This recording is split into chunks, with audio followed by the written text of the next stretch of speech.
সবকিছু শুরু এক অসতর্ক মুহূর্তে। চলন্ত ট্রেন থেকে ছিটকে পড়া একটা সামান্য আম। কে জানতো এই আমটাই একদিন পুরো মরুভূমির ইতিহাস বদলে দেবে। ফাটা মাটি, তপ্ত রোদ, কিন্তু মিরাকেল ঘটল। সেই অবহেলিত আটি ঘুরে জেগে উঠল এক নতুন প্রাণ। দূর থেকে এক তোতা অবাক হয়ে দেখলো মরুভূমিতে সবুজের ছোঁয়া। সে থামলো না, বিন্দু বিন্দু পানি এনে বাঁচিয়ে রাখলো সেই চারাকে।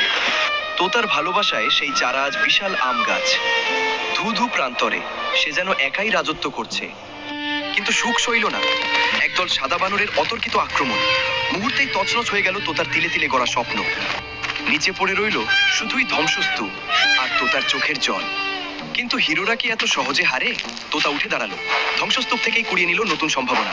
একাই রুক্ষ মাটিতে পুঁতে দিল শত শত বীজ। শুরু হলো এক অসম লড়াই। 1 থেকে 10, 10 থেকে 1000। তোতার জেদ পাল্টে দিল প্রকৃতির নিয়ম।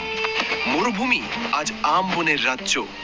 হাজারো পাখি আজ সেখানে মেতেছে উৎসবে। শুধু একা বসে সেই নায়ক, তার সৃষ্টি আজ সার্থক। কিন্তু আক্ষেপ একটাই, একটা আম মরুভূমি বদলাতে পারে, কিন্তু আপনাদের মন কি বদলাতে পারবে না?